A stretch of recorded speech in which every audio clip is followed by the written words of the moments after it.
Po në Kosovë kanë vazhduar reagimet rreth situatës së krijuar pas publikimit të disa bisedave telefonike të cilat pretendohet se janë bërë ndërmjet zyrtarëve të lartë institucional.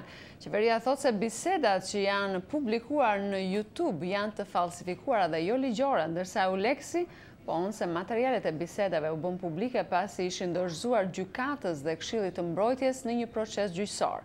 Sqarime kërkoi edhe kryetari i Parlamentit Jakub Krasniqi, që është subjekti më i përmendur në bisedat e publikuara. Nga Prishtina njofton korrespondenti Besim Abazi. Kryetari i Parlamentit të Kosovës Jakub Krasniqi bëri thirrje sot që zyrtarët e lartë institucional bisedat telefonike të cilëve janë publikuar në internet të kërkojnë falje publike për gjuhën e përdorur.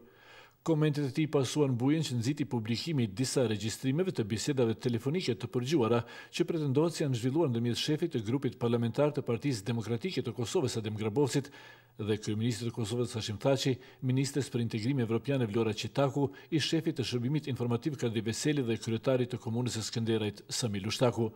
Bisedat përfshin çështje të ndryshme të veprimtarisë qeveritare partijake, ndërsa vëndtheksin te kryetari i Parlamentit të Kosovës Jakub Krasniqi dhe përplasjet që kanë ndodhur ndërmjet tij dhe drejtuesve të Partisë Demokratike të Kosovës. Zoti Krasniqi tha se në këto biseda është ofenduar institucioni i kryetarit të Parlamentit. Unë ndi veten shumë mirë për ata. Problemi nuk është, mendoj që është koha kur aktorët që ndëgjohen duke biseduar ose duke raportuar dhe jashtë jetës institucionale, ti thonë mendimet e veta, spaku ndoshta është krejt njerëzore që bën dhe një kërkim falje publike, pasi publike janë shqetësuar, unë pastaj sigurisht që do ta jap edhe mendimin tim. Publikimi i regjistrimeve nxiti reagimin e ashpër të qeverisë së Kosovës, e cila kërkoi ndryshimin e këtij akti që ajo e quan skandaloz dhe kundërligjor. Qeveria akuzon si shprehet mekanizma të caktuar vendor dhe ndërkombëtar se përmes nxjerrjes së këtyre regjistrimeve synojnë të shantazhojnë institucionet shtetërore. Zyrtarët e misionit e Euleksit thanë se bisedat nuk janë të montuara, ndërsa e cilësuan publikimin e tyre si çështje serioze dhe shkelje të rëndë të besimit që lidhet me procedurat e një rasti gjyqësor që është në vazhdim me sipër.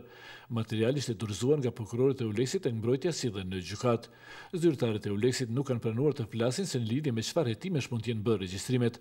Një prej proceseve më të bujshme që zhvillohen aktualisht në Kosovë është ai rreth ish ministrit të transporteve dhe telekomunikacionit Fatmir Limaj, një herësh nën kryetari i Partisë Demokratike të Kosovës.